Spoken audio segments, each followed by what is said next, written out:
심해지면 노화를 막을 수 있냐? 그렇지 않죠. 그죠? 아무리 내가 뭐 주름을 다 피고 나가도 내 나이로 누구든지, 내 친구는 다 알잖아요. 제가 몇 살인지. 그죠? 그래서 수잔 스워츠라는 그 미국의 컬럼리스트가 쓴 주시 토마토라는 책이 있는데요. 거기에 보면은 그런 질문이 나와요. 과연 성형을 해야 될까요? 라는 질문에 이 저자가 뭐라고 답변을 하는가 하면, 누구를 속이려고, 고작 뭐 식당의 웨이터를 속이려고 성형을 하는가? 라는 그런 답변을 하거든요. 우리 친구들, 나를 알만한 지인들은 내가 몇 살인지 다 알고 있기 때문에 아무리 성형으로 외모만 바꿔도 나의 어떤 그 사회적인 나이, 관계의 나이는 변하지 않는다라는 거죠. 우리 잘 아는 그 데미 무어라고 하는 세계적인 여배우가 전신 성형을 3번이나 했습니다. 왜냐하면 그 애슈튼 컬처라는 본인보다 한 20살 이상 많은 어린 이 이제 배우랑 사랑에 빠져서 조금이라도 젊게 보이고 싶어서 3번에 걸친 전신 성형을 했어요. 그렇지만 그것으로 완전히 노화를 되돌릴 수 있는가? 그렇지 않죠. 결국 이들의 사이가 파경이 나고 한 몇 주 후에 파파라치들에게 걸린 데미 무어의 모습입니다. 보시면 정말 그 50대의 나이라고는 믿기지 않을 만큼 굉장히 급격히 노화된 모습을 볼 수가 있거든요. 우리의 노화는 신체적인 노화, 외모의 노화, 생각의 노화, 마음의 노화, 관계의 노화, 나의 역할의 노화가 골고루 진행되는 변화입니다. 그래서 아무리 발버둥 쳐봤자 우리가 노화의 굴레에서 벗어날 수는 없다라는 거고요. 3번째는 노화는 진행형의 변화입니다. 대한노인의 서울시 연합회에서 하는 노인 생애체험센터라고 하는 곳이 있어요. 거기에 가면 이제 장비를 주는데요. 그 장비를 착용하면 80세 노인의 신체적 노화를 경험할 수 있습니다. 눈은 침침해지고 관절은 뻐근해지고 관절을 마음대로 움직일 수가 없고 등을 못 펴게 만들고 뭐 이런 이제 장치들을 줘요. 그래서 그거를 하고 나서 초등학교 5학년 학생들한테 이제 체험을 하게 했어요.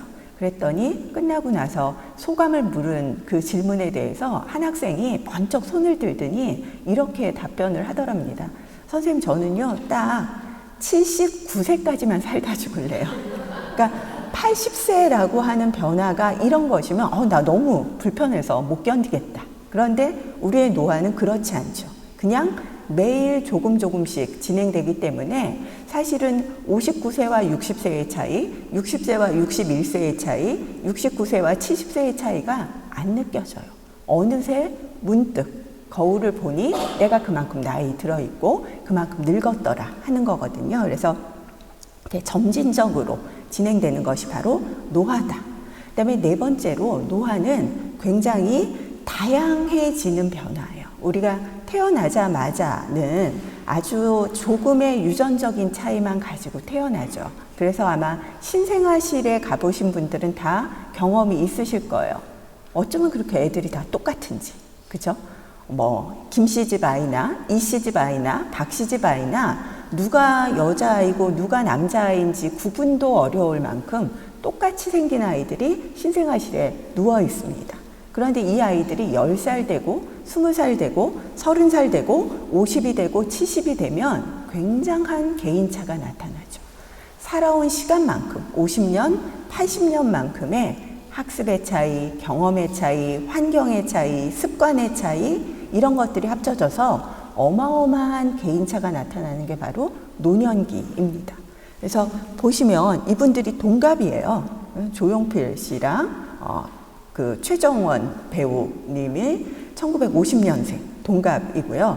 김구라 씨와 이병헌 배우가 1970년생 동갑입니다. 근데 아마 그냥 액면가대로 얼굴만 보고 우리가 나이를 판단해라 그러면 굉장히 한 10살 정도는 서로 차이가 난다라고 느끼실 거예요.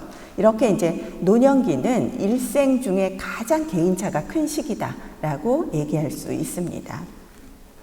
자, 이렇게 이제 노화는 보편적이면서 점진적이면서 또 균형성 있게 다양하게 진행되는 변화가 바로 노화이고요. 그런 이제 노화의 결과는 사실은 한순간에 나타나는 게 아니라 계속 바뀌는 것이고, 우리가 노화의 끝이 어딘가 하면은 끝은 어디죠? 노화의 끝은 죽음이죠. 그죠?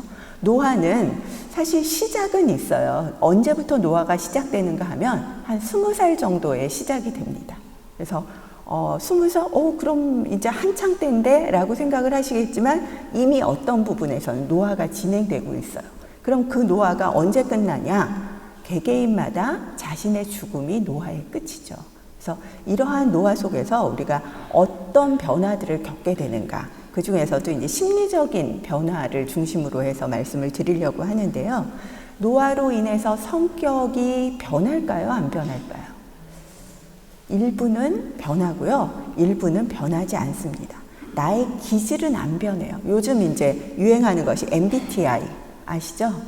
I냐, E냐, N이냐, S냐 이렇게 이제 MBTI를 하는데, 사실 MBTI는 바뀌어요. MBTI는 내가 지향하는 나의 성격이기 때문에 바뀔 수 있지만 완전히 자기의 기질, 굉장히 내향적인 사람, 외향적인 사람, 소극적인 사람, 적극적인 사람, 아주 긍정적인 사람, 부정적인 사람, 이런 것들은 거의 변하지 않습니다. 그렇지만 우리가 살아가면서 그 겉으로 나타나는 성격은 조금씩 변하게 되는데요. 그 중에 이제 대표적으로 변하는 것들이 있어요. 첫 번째는 시간 전망이 변합니다. 일반적으로 나이가 들면서 시간 전망이 바뀌어요.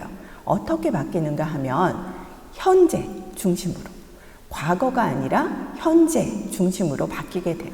그래서 나타나는 재밌는 변화가 하나 있는데, 올해 연세가 어떻게들 되시나요? 그러면 우리 이제 한참 계산을 해요. 나 몇 살? 금방 나오지 않아요. 놀이터에 가서 꼬마들한테 꼬마야 너 몇 살이니? 라고 물어보면 금방 나오죠. 1초의 망설임도 없이 저 5살이요, 10살이요 이렇게 나오는데, 벌써 한 40대만 돼도 올해 몇 살이냐고 물어보면 계산을 하기 시작해요. 60대가 되면 계산이 길어지고요. 80대가 되면 계산이 불가능해져요. 왜 그런가 하면 우리가 이제 살아온 시간이 굉장히 길어지면서 이 계산이 복잡하잖아요. 수를 한참 세야 되잖아요. 그러니까 어느 순간부터 중년을 넘어가면 이 계산을 안 해요. 그리고 어디를 계산하냐? 앞으로 몇 년이 남았나를 자꾸 계산하게 되는 거죠. 그래서 무의식적으로 나도 모르게 내 나이를 잊고 살게 되는. 그런데 실은 이게 굉장히 위험해요. 자기 나이를 잊는다는 것이. 우리 이제 듣기 좋은 말로 나이야 가라, 나이를 잊고 살아라, 뭐 이런 얘기 하는데요. 나이 잊고 사시면 큰일 납니다. 나이를 잊고 살면 일단 첫 번째 나타나는 증상은 낙상을 하시게 돼요. 내 나이를 까먹고 자꾸 몸이 앞으로 가서 낙상을 하거나, 두 번째 나타나는 증상은 나이를 잊고 살게 되면 망신을 당하게 됩니다. 내 나이 값을 못해서. 그죠? 그래서 우리는 꼭 나이를 기억하고 살아야 돼요. 내가 몇 살인지, 이게 지금 내 나이에 걸맞는 행동인지 역할인지 하는 것들을 기억하면서 살아야 되는데, 그런 면에서 이제 시간 전망이 바뀐다는 것은 다소 위험할 수 있고, 그래서 꼭 나이를 매일 아침 눈 뜨자마자 한 번씩 기억하고 시작을 해야 돼요. 아, 내가 62이니까 이만큼의 역할을 오늘도 해내야겠다 라는 좀 기도와 함께 시작을 하시면 좋지 않을까 생각을 합니다. 두 번째로는 신체에 대해서 굉장히 예민해져요.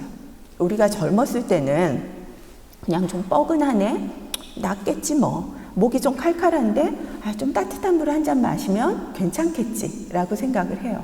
그런데 점점 나이가 들수록 감기가 한 번 걸리면 2, 3일 앓고 낫는 게 아니라 보름 가고 한 달 가고 심지어 어떤 때는 2달까지 가요. 그죠? 그러면 이제 그 다음에 감기 증상이 조금 왔을 때 우리가 어떤 행동을 취하게 되나 하면, 목이 칼칼할라 치면은 바로 병원으로 뛰어가요. 그죠? 가서 선생님한테 저 센 약 좀 주시고 주사까지 놔주세요 라고 부탁을 하죠. 그래서 어르신들이 자꾸 이제 병원 순례를 시작하는 거예요. 조금 아플 때 처치를 안 하면 더 많이 악화될 것을 알기 때문에. 그래서 신체가 보내는 신호에 굉장히 민감하게 반응하는 그런 경향이 있습니다. 세 번째로는 조심성이 많아져요. 나이 들면 잔소리가 많아진다고 하는데 사실은 이 잔소리가 많아지는 이유 중에 하나가 조심성이 증가하기 때문이에요.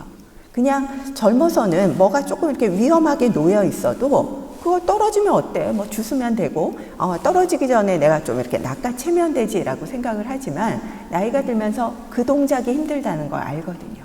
그래서 자꾸 잔소리를 그거 좀 들여놔라. 야 거기다 놓지 마라. 위험하다. 그런 말들을 하게 되는 거죠. 그래서 그 어린아이들 보면요. 이렇게 계단을 내려갈 때 한 10계단 있으면 한 7계단까지는 얌전하게 내려가다가 마지막 3계단째 되면은 틀림없이 뛰어요. 그죠? 만약에 7살짜리인데 10계단을 하나씩 내려간다? 걔는 좀 이상한 아이죠. 그죠? 절대 있을 수 없는 일이고요. 마지막 3계단은 반드시 점프를 해야 됩니다. 그런데 나이가 들어서 3계단을 점프한다? 그런 건 있을 수 없죠. 왜냐면 잘못하면 내가 발목 삐끗하고 발목 삐끗한 게 한 달 이상 갈 거라는 걸 너무 잘 알기 때문에 미리 조심하는 거죠. 아닌데도 불구하고 안 넘어질 건데도 불구하고 옆에 잡고 그죠? 벌벌 떨면서 조심조심 내려가게 되는 그런 경향이 늘어나게 됩니다. 그다음에 4번째는 내향성이 증가해요. 우리가 젊어서의 성격은 좀 이렇게 바깥을 향하게 돼 있어요. 그래서 밖에 관심이 많아요. 옆에 사람은 뭐 하나? 다른 사람들은 무슨 옷 입나? 저 친구들은 뭐 하고 노나? 이런 게 굉장히 관심사예요. 에너지가 밖으로 향하기 때문에. 그런데 이제 나이가 들면 그렇게 향할 에너지의 양이 굉장히 줄어들면서 에너지가 이제 밖이 아닌 내 내부로 향하게 됩니다. 이걸 우리가 전문적으로는 원심성 성격에서 구심성 성격으로 변한다라고 얘기를 하는데 그렇게 에너지와 관심이 안으로 향하게 되면 이제 바깥 일보다는 내 내면을 살피는 일에 더 집중을 하게 되죠. 근데 이렇게 되면 재미있는 변화가 일어나요. 이게 이제 성별에 따라서 다르게 변화가 일어나는데 남성들의 경우는 젊어서 너무 가족들을 먹여 살리느라고 힘들게 일했어요. 그래서 내 내면에 집중을 해봤더니 내 안에 굉장히 섬세한 감수성 강한 그런 부분들이 이렇게 꽁꽁 숨겨져 있는 것을 발견하게 되는 거죠. 그래서 이제부터 그것들을 좀 발현하기 위해서 땡 하고 끝나자마자 집에 와서 드라마 켜놓고 함께 공감하면서 눈물 흘리면서 그죠? 그래서 어느 날부턴가 아버지가 집에 일찍 들어오셔서 드라마를 보기 시작하시고 드라마 보면서 같이 눈물 짓기 시작하시고 뭐 이런 일들이 벌어져요. 그런데 여성들은 또 거꾸로예요. 젊어서 못 해본 게 너무 많거든요. 나는 나름 굉장히 꿈도 원대했고 뭐 여러 가지 관심도 많았는데 아이들 키우느라고 그런 걸 못했어요. 그러니까 안을 살펴봤더니 나의 그런 굉장히 모험적인 기질들이 숨겨져 있는 거죠. 그래서 그때부터 그거를 찾아서 동창 개 만들고 모임 몇 개 만들고 곰탕 끓여놓고 3박 4일 꽃놀이 가고 단풍놀이 가는 거죠. 여행 다니고 어디 이렇게 지방으로 여행을 가보면 정말 단체로 오시는 분들은 여성분밖에 안 계세요. 그죠? 친구들끼리 다니시는 분들은 다 여성분들인데 그게 바로 이런 내향성의 결과고 그로 인한 그 다음 나오는 변화, 양성화의 결과입니다. 그래서 나이가 들면 여성은 남성화, 남성은 여성화되는 이게 이제 내 내면을 살펴서도 그렇지만 또 한편으로는 호르몬 변화 때문에 남성이 가진 남성 호르몬이 줄어들고 여성도 갱년기 이후에 여성 호르몬이 줄어들면서 이제 그런 호르몬 변화로 더 여성화되고 남성화되는 그러한 경향이 늘어나고요. 그다음에 마지막으로 나이가 들면서 친숙한 사물에 대한 애착이 증가해요. 이거는 왜 그런가 하면 이 기제를 설명할 때 이런 설명을 해요. 우리가 젊어서는 이제 여러 인간관계들을 맺어요. 그리고 야 우리 평생 같이 하자. 그렇죠? 뭐 결혼식에서도 그런 주례를 하죠. 검은 머리가 팥불이 되도록 100년 해로 해라. 그런데 그게 내 마음대로 되느냐? 그렇지 않죠. 그죠? 나는 정말 100년 해로 하고 싶고 친구랑 평생 같이 하고 싶은데 어느 순간인가 내 의지와 상관없이 하나님이 데려가시죠. 그죠? 그래서 이제 그 관계가 끊어져요. 그러면서 우리가 많은 그 이별들을 하면서 이제 마음에 그런 이 상처들이 쌓이게 돼요. 그러면서 드는 생각은 뭔가 하면 나에게 끝까지 같이 할 수 있는 이 뭔가 관계, 그게 결국 뭔가 하면 내가 버리지 않는 한 내 곁을 떠나지 않는 물건과의 관계예요. 내가 오래 썼던 필통, 내가 오래 사용했던 가방, 내 손때 묻은 뭐 손수건, 이런 것들, 그거는 내가 버리지 않는 한 제발로 나를 떠나지 않죠. 그러다 보니까 그것들을 쉽게 못 버려요. 손수건이 나달나달해졌는데, 필통이 다 해졌는데, 가방이 정말 끈이 다 풀렸는데도 그걸 버리면 왠지 세상과 나의 인연을 끊는 것 같은. 그래서 이제 어르신들이 돌아가시고 난 다음에 유품을 정리할 때 보면요, 예전에 사들인 뭐 몇 년 전에 사들인 새 물건들은 그대로 있어요.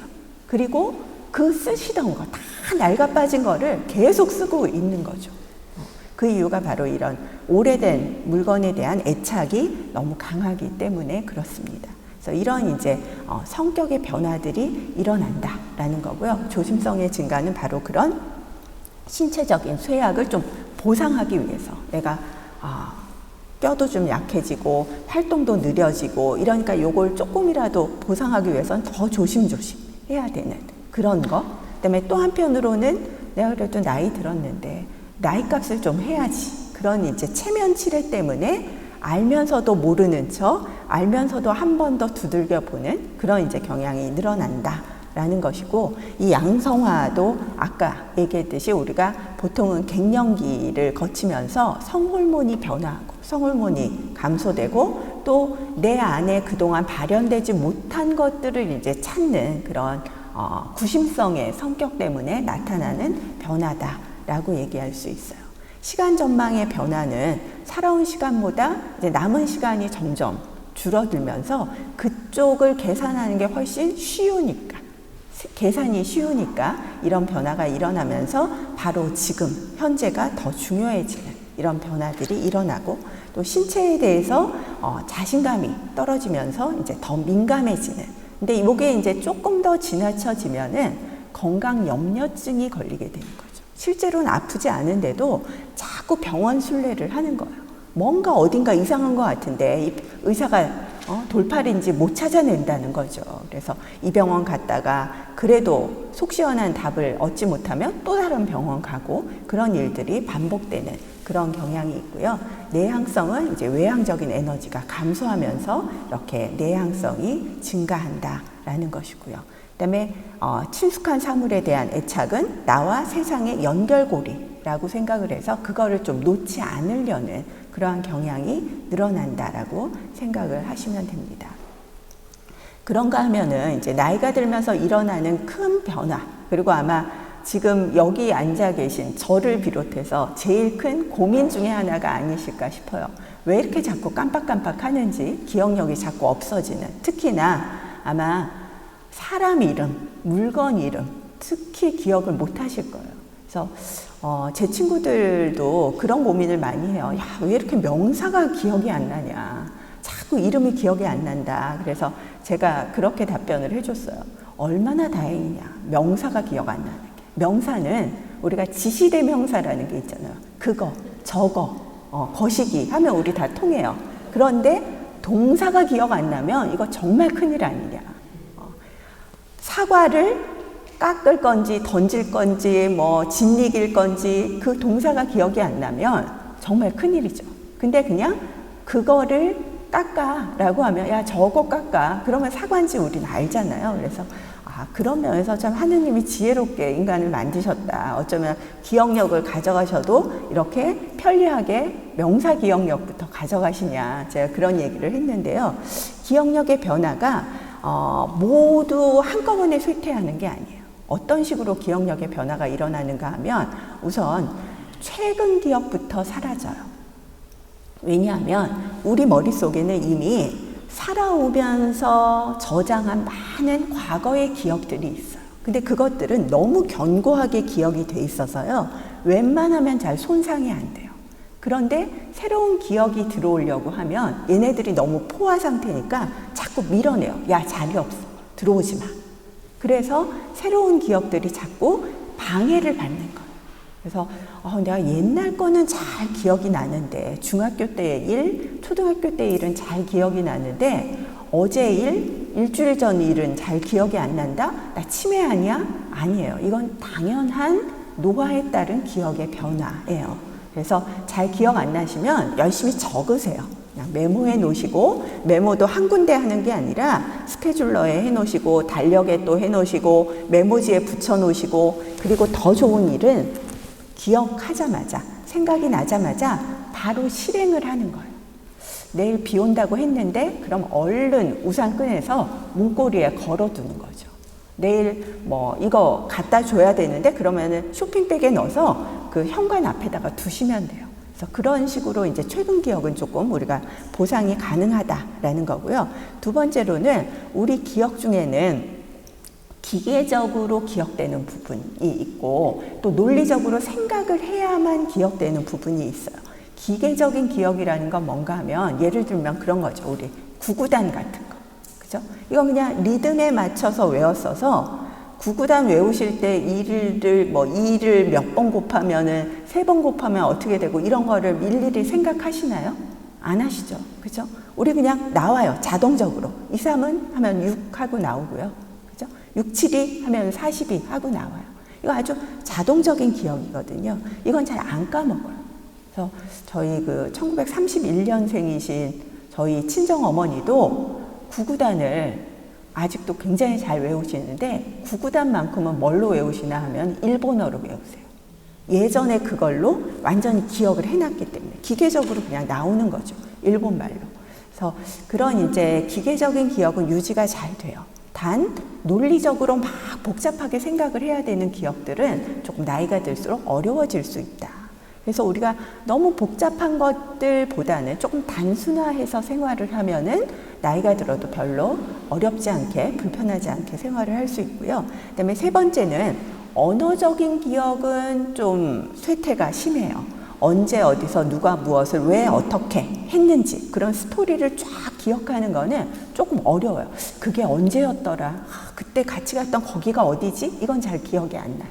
그런데 뭐는 기억이 잘 되냐? 우리가 몸으로 했던 기억, 내가 탔던 자전거에 대한 몸의 기억, 수영에 대한 몸의 기억, 이런 것들은 쉽게 없어지지가 않아요. 제가 실제로 자전거를 못 타요. 그래서 한 몇 년 전에 이제 이렇게 공짜로 자전거가 하나 생겼길래 남편한테 초등학교 운동장에 가서 나 자전거 좀 가르쳐 달라고. 이래갖고 이제 자전거를 끌고 갔어요. 나 못하니까 뒤에서 잘 잡아 이러고서는 타는데요. 남편이 막 웃는 거예요. 그래서 왜 그랬더니 잘 타는데 왜 그러냐요. 보니까 벌써 손은 놓고 있고요. 저는 자전거를 타고 앞을 나가고 있어요. 그래서 내가 어떻게 자전거를 탈 줄 알지? 생각을 해봤더니 아주 어렴풋하게 초등학교 때 자전거 탔던 기억이 살짝 나는 거예요. 저는 까먹고 있었는데. 짧은 시간이었지만 오래 타진 않았지만 한 5, 6학년 때 제가 몇 달 자전거를 탔었어요. 그랬는데 그거를 저는 까먹고 있었지만 제 몸은 기억하고 있었던 거죠. 제 머리는 까먹었을지라도. 그래서 그런 이제 비언어적인 기억은 좀 오래 남는다라는 거고요. 그다음에 우리 기억 중에 아주 재밌는 기억이 하나 있어요. 뭔가 하면 일어나지 않은 일에 대한 기억이에요. 미래에 대한 기억. 그래서 우리가 이거를 미래 계획 기억이라고 부르는데요. 예를 들어서 이런 거죠. 오늘 이거 끝나고 어디 가실 거예요? 집에 가시죠? 그냥 가시나요? 뭐 사가실 거 없으세요? 뭐 하실 일 없으세요? 이런 거예요. 들어가다 내가 두부 한 모 사가야 돼. 들어가다 세탁소 들러야지. 누구네 가서 뭐 주고 가야 돼. 이런 것들. 이거는 사실 안 일어났어요. 그런데 해야 될 일이잖아요. 그러다 보니까 일부러 수첩을 뒤져서 오늘 뭐를 해야 되는지, 몇 시에 무슨 일이 있는지를 뒤져서 검색해야 되는 기억이다 보니까 조금 어려운 기억이에요. 그래서 어르신들이 약 먹을 시간 자꾸 놓치시고 뭐 하려고 했다가 자꾸 까먹고 가스불 켜놓고 꺼야 되는 거를 까먹는 이유가 이게 이제 미래 계획 기억이기 때문에 그래요. 그래서 미래 계획 기억은 어쩔 수 없어요. 자꾸 메모하는 습관을 갖는 수밖에 없고요. 뭔가 이렇게 연관을 시켜 놓으면 그래서 이렇게 타이머를 켜놓는다거나 뭔가 신호가 오면 그거 하고 알 수 있게 기억을 하시면 훨씬 도움이 돼요. 그래서 이런 이제 기억의 변화들이 노년에는 나타난다라는 것입니다. 자, 그러면 이런 이제 심리적인 변화들, 성격도 조금 변하고, 그다음에 이렇게 기억도 변하고, 또 우리가 노화라는 것이 사실 태어나서 처음 맞이하는 거잖아요. 늙어 보셨나요? 아니죠. 누구나 이제 처음 늙어 보는 거예요. 내가 이제 처음 노인으로 들어가는 것이기 때문에 굉장히 낯선 것일 수밖에 없고, 굉장히 받아들이기 어려운 것일 수밖에 없고, 그런 부분인 것 같아요. 아무리 제가 지식적으로는 노인은 이런 것이고 노화 과정은 이렇다라고 저는 글로 배우고 연구를 했지만, 막상 나의 노화를 받아들인다라는 것은 굉장히 쉽지는 않은 일 같아요. 그래서 이제 노화를 받아들이는 우리의 자세가 어떻게 돼야 될 것인가라는 것이 바로 우리 이제 신자들이 가져야 할 어떤 영적인 노화, 영적인 나이듦이 아닌가라는 생각을 합니다. 그럼 이제 영적인 노화라는 것은 뭐냐? 영적인 노화에 앞서서 잘 나이 든다, 잘 늙어간다라고 하는 것은 무엇이냐? 한동안 굉장히 유행했던 말이 있는데요. 성공적 노화라고 하는 단어였어요.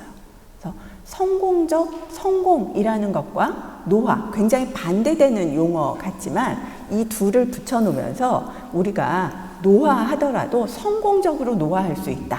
그런 게 굉장히 세계적으로 붐을 이뤘거든요. 근데 그런 이제 성공적인 노화를 연구하는 학자들이 내놓은 결과들을 보면 너무 좀 이렇게 딱 판에 박힌 비슷한 결과들이 나와요. 제일 중요한 건 뭔가 하면 아프면 안 된다. 아프면 안 되고, 그다음에 인지가 건강해야 되고, 소득도 어느 정도 있어야 되고, 관계도 좋아야 되고, 특히나 부부 관계가 좋아야 되고, 또 여러 가지 활동들에 적극적으로 참여해야 되고, 말을 들어보면 다 맞는 것 같지만 또 한편 생각해 보면 내가 아프고 싶어서 아프나, 내가 관계가 안 좋고 싶어서 안 좋나, 뭐 부부가 함께 살고 싶지 않아서 함께 못 사나, 그죠? 그게 이제 우리의 의지로만은 되지 않는 것인데, 이거는 성공적인 노화야. 그리고 이렇지 못할 때 우리는 성공적이지 못해 라고 이렇게 이분법적으로 구분을 해버리면 노화라고 하는 아주 자연스러운 인간의 발달 변화에 대해서 성공이냐 실패냐 라고 가름을 하는 것이다. 그래서 이제 그런 비판들이 막 일어나면서 이 성공적 노화의 주제가 점점 힘을 잃게 됐어요. 그래서 요즘은 이제 이 성공적 노화를 대신할 수 있는 여러 가지 단어들이 등장하고 있는데, 그 중에 하나가 바로 well aging이에요. 잘 늙어가는 것. 이 잘이라고 하는 것에는 어떤 가치가 게재된 게 아니고 굉장히 주관적인 거죠. 내가 생각할 때 잘 늙어가는 것, 내가 원했던 대로 늙어가는 것, 그것을 바로 이야기합니다. 그래서 무엇이 과연 잘 나이 들어가는 것인가? 이거는 결국의 대답은 각자의 마음속에 가지실 수밖에 없을 것 같아요. 각자의 마음에서 결론을 내리실 수밖에 없는 것이지만, 가만 생각을 해보면 우리가 나이 들어간다라고 하는 것은 굉장히 긴 여정인 것 같아요. 그래서 제가 그렇게 표현을 하는데요. 삶은 단거리 달리기가 아니라 긴 마라톤이다. 특히나 그 긴 마라톤은 구간이 정해져 있지 않아요. 어떤 코스로 갈지 몰라요. 그래서 가다가 어떤 냇물을 만날지, 어떤 언덕을 만날지, 어떤 내리막길이 있을지 우리가 모르는 그런 이제 긴 여정의 마라톤을 가는 것이 바로 이 삶이 아닌가라는 생각을 해요. 그리고 그 삶 속에서 우리는 끊임없이 많은 도전에 부딪히게 되고, 그 도전을 통해서 사실은 스스로 성장해 나가는 것, 이게 삶이 아닌가. 그래서 그 에릭 에릭슨이라고 하는 유명한 발달 심리학자가 있어요. 그 에릭슨이 우리가 노년에 해야 될 제일 중요한 숙제, 노년기에 해야 할 가장 중요한 숙제를 뭐라고 얘기를 했는가 하면요, 자아 통합이라고 얘기를 했어요. 자아, 셀프를 통합하는 것, 에고 인티그레이션이라고 얘기를 했는데, 이 자아를 통합한다는 것은 뭔가 하면 내가 살아온 삶을 되돌아보면서 내 삶의 여정 중에는 굉장히 다양한 것들이 있어요. 성공도 있었지만 실패도 있고, 성취도 있었지만 좌절도 있고, 여러 가지의 사건들이 일어났는데, 그것들을 현재의 시각에서 의미 있는 것들로 재해석하면서 하나로 엮어내는 것, 그게 바로 자아 통합이에요. 우리의 삶은 마음에 안 든다고 부정하거나 마음대로 지워버릴 수 있는 게 아니죠. 내가 그때 왜 그랬을까? 지우고 싶지만, 내 흑역사 지우고 싶지만 사실은 지워지지 않아요. 적어도 내 마음 속에서는 지워지지 않아요. 다른 사람에게는 살짝 가리고 이야기 안 할 수 있을지라도 나에게만큼은 지울 수가 없는 거거든요. 그래서 그런 것들까지도 다 껴안고 지금의 나로 성장하기 위해서 꼭 있어야 했던 것들, 꼭 거쳐야 했던 과정들이라고 인정하고 수용하는 것, 그게 바로 자아 통합이고요. 이 자아 통합이 잘 돼야만 우리가 생의 마지막에 정말 만족했다, 내 삶은 정말 만족스러운 것이었다 라고 만족하면서 생을 맞이할 수 있습니다. 그래서 그것이 바로 이제 이 잘 나이 들어감이라고 생각을 하고, 잘 나이 들어가기 위해서 이제 성숙한 노화가 필요하다라고 좀 말씀을 드리고 싶은데, 성숙한 노화라고 하는 것은 뭔가 하면, 나이 들어가는 것은 아까 얘기했듯이 자연스러운 변화고 보편적인 변화고 누구도 피해갈 수 없는, 그렇죠? 누구나 맞이하는 거잖아요. 그것을 긍정적으로 수용하고 긍정적으로 바라보고 의미 있고 풍요롭게 나의 현재를 살아가는 것이라고 얘기할 수 있어요. 그래서 성숙한 인간은 어떤 부정적인 측면보다는 훨씬 더 긍정적인 것에 의미를 두고요. 자신의 실수도 다 흔쾌히 인정하고 받아들이고 그것으로부터 또 새로운 그런 성장을 이뤄내고, 이게 이제 성숙한 인간의 모습이잖아요. 그래서 그런 면에서 우리는 성숙한 노화를 해 나가야 한다라고 하는 것이고요. 이 과정에서 저는 이제 가장 중요한 것이 사실은 나이값이라고 생각을 해요. 나이값. 제가 제일 좋아하는 단어거든요. 나이값. 그런 면에서 우리 조상들이 굉장히 지혜로우셨던 것 같아요. 한국인은 나이를 먹는 민족이죠. 어느 나라에서도 나이를 먹는다는 표현은 잘 안 하는 것 같아요. 근데 이제 우리 한국말에는 나이를 먹는다라는 표현을 해요. 나이를 먹었으니까 우리 음식을 먹으면 어떡하죠? 음식 값을 지불하잖아요. 나이도 먹었으니까 나이 값을 지불해야죠. 나이를 많이 먹었으면 나이 값이 쌀까요? 비쌀까요? 비싸죠. 많이 먹었으니까. 그죠? 그럼 더 비싼 나이 값을 해야 되고, 나이를 조금 먹었을 때는 더 싼 나이 값을 하게 되겠죠. 따라서 우리가 나이가 들어갈수록, 노인이 되어갈수록 더 높은 나이 값, 더 비싼 나이 값을 해야 돼요. 그래서 어른으로서의 역할을 해야 되는 것이 아닌가. 그러려면은 제가 아까 말씀드렸듯이 꼭 나이를 기억하고 있어야만, 내 나이가 지금 60인데 나이를 까먹고 있으면 40만큼밖에 나이값을 못하니까 내 나이가 60이라는 것을 꼭 기억을 해야 되고요. 내 나이가 75세면은 내 나이가 75세라는 걸 꼭 기억해야만 75세에 나이값을 할 수 있는 거죠. 그래서 그런 이제 나이값을 하는 삶이야말로 정말 잘 나이 들어가는 가장 성숙한 노화가 아닌가 하는 생각을 합니다. 이 나이 든다는 것이 굉장히 쓸쓸한 일일 수밖에 없고, 누구나 아마 늙어가는 거를 좋아하지는 않을 것 같아요. 본질적으로 난 늙기 싫어 라는 생각은 다 밑에 깔고 있지만, 그렇지만 늙는 것은 자연스러운 변화고 어쩔 수 없이 하느님께서 우리에게 주신 그런 운명이기 때문에 우리가 그것을 그냥 복종하고 받아들여야 하는데, 마크 아르노닌이라는 사람이 노인은 없다라는 책을 썼어요. 여기에 보면 그 나이 드는 것의 장점을 3가지로 얘기를 해요. 나이 들면서 좋은 게 뭐냐? 주름이 생기는 것, 뭐 몸에 좀 힘이 떨어지는 것, 시력이 약화되는 것, 귀가 잘 안 들리는 것, 이런 것들은 나이 들미 주는 좀 부정적인 측면이라고 할 수 있는데, 그 이면에 나이 드는 게 오히려 좋은 측면, 이 세 가지 있는데, 우선 첫 번째는 비축분이 늘어나는 거야. 우리 안에 내공이 쌓이는 거죠. 내공이 많이 쌓이게 되는 거예요. 점점. 그러면서 풍부한 지혜를 갖게 되는 거. 이런 말씀을 드리면은 요즘 같은 시대에 노인이 가진 지혜가 무슨 필요가 있어? 라고 생각하실지 모르지만, 그건 아마 시대를 뛰어넘는 것인 것 같아요. 지식과 지혜는 다르기 때문에. 지혜는 경험으로부터 오는 지식의 해석이에요. 그래서 똑같은 지식이라도 지혜를 가지고 해석하면 그것의 쓸모는 굉장히 다양해지는 거죠.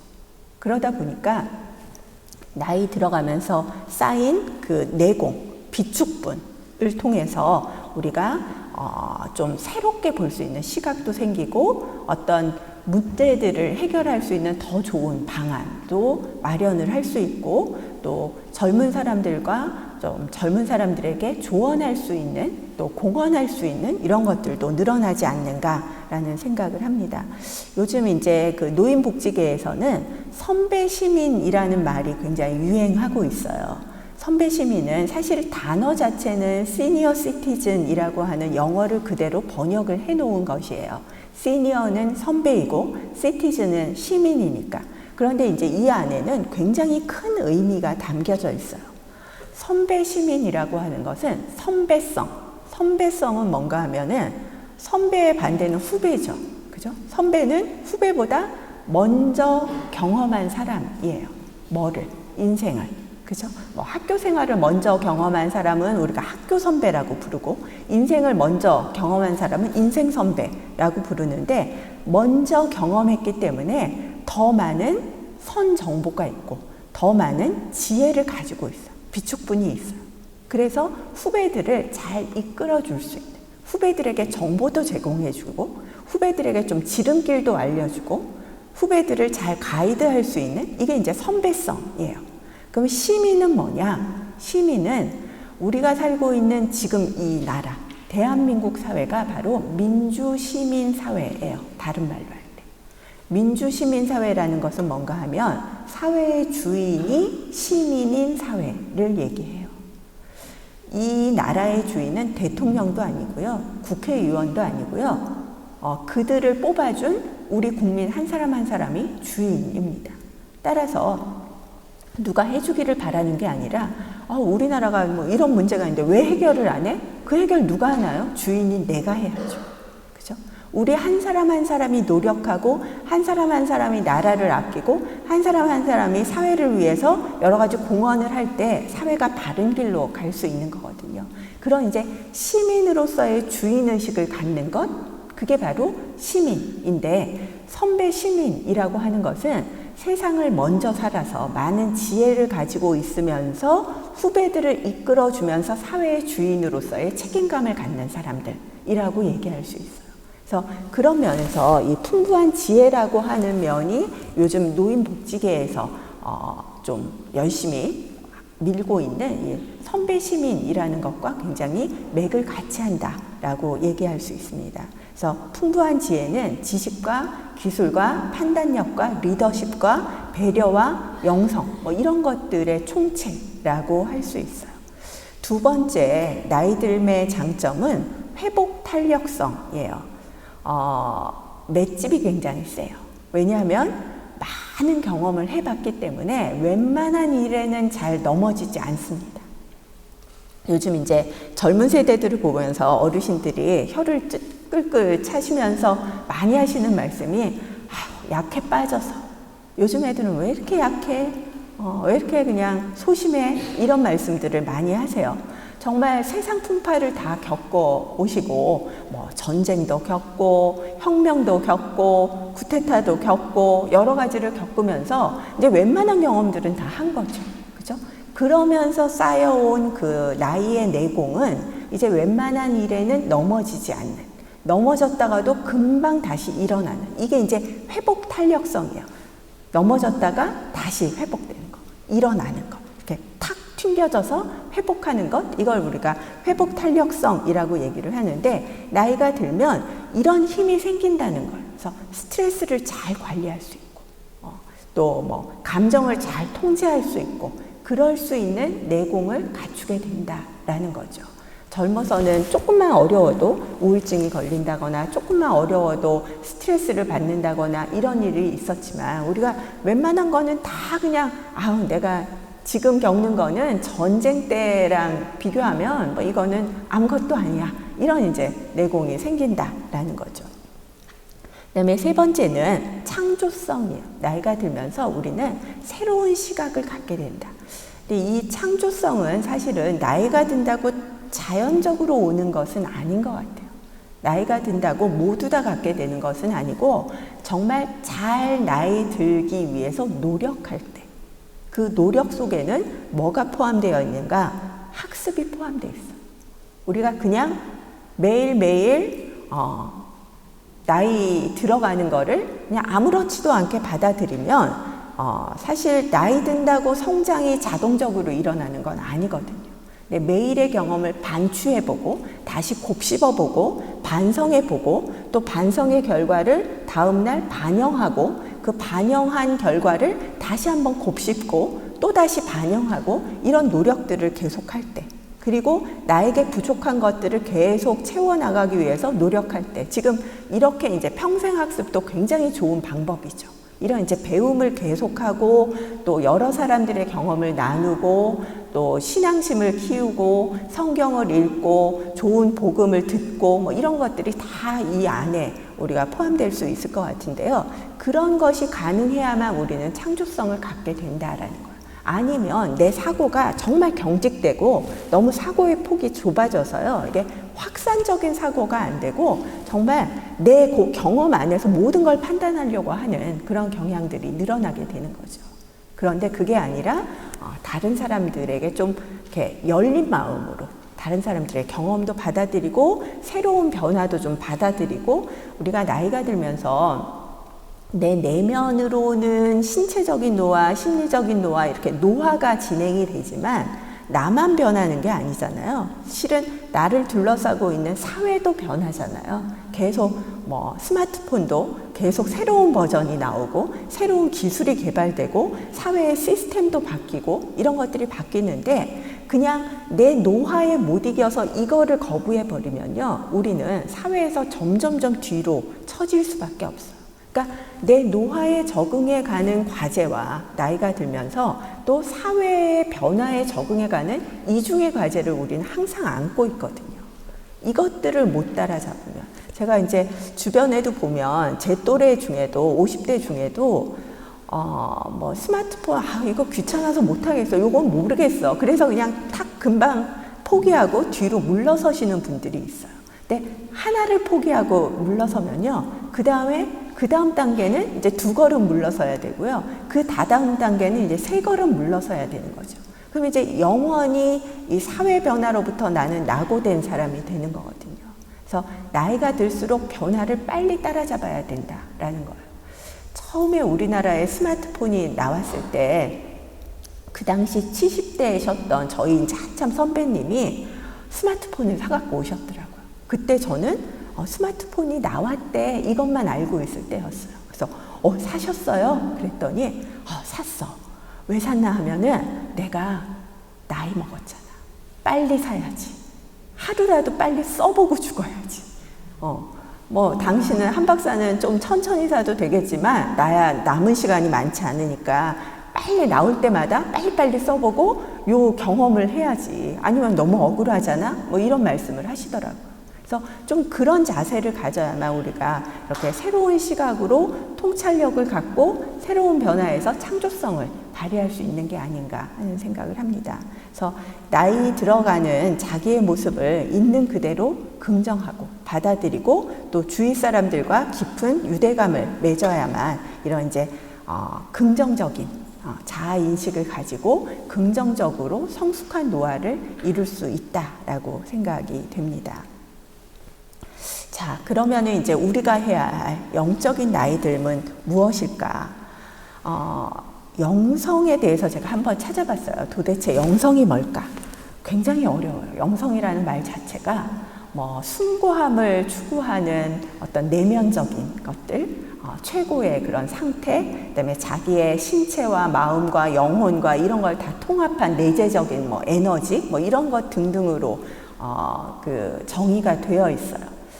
영성을 한마디로 정의하기는 굉장히 어렵지만 제가 이제 생각하는 영성은 나의 모든 것을 통합하는 것이라고 생각을 합니다. 나의 육체, 정신, 영혼, 마음, 생각, 행동, 역할, 관계 등을 통합하는 것, 통합해 나가려고 노력하는 것, 이게 바로 영성, 그러니까 전인으로서의 나를 인정하고 키워가는 것이라고 저는 생각을 하는데, 내 내면에 잠들어 있는 이 영성을 일깨워서 일깨워서 성숙해 갈 수 있도록 인도하는 것이 바로 영적인 나이듦이라고 저는 생각을 하고요. 이 영적인 나이듦과 관련해서 그 가장 적절한 용어가 바로 노년초월이라고 하는 용어예요. 아까 이제 말씀드렸던 그 에릭슨이 자아통합이 노년기의 과제다, 이렇게 이제 처음에는 발표를 했어요. 근데 이 에릭슨 박사가 몇 살까지 살았는가 하면 한 90세까지 사셨거든요. 근데 자기가 나이 들다 보니까 요게 끝이 아닌 거예요. 처음엔 한 80세 생각하고 자아통합이다, 이렇게 이제 자신 있게 얘기를 했는데, 말년이 돼서 한 90 가까이 되다 보니까 요 다음 단계가 뭔가 있을 것 같은데, 그래서 이제 그 다음 단계로 이분이 막 연구를 하다가 미처 끝내지 못하고 돌아가시게 되는데요. 돌아가신 다음에 그 아내분이 마저 정리를 해서 이 노년초월에 대한 책을 내요.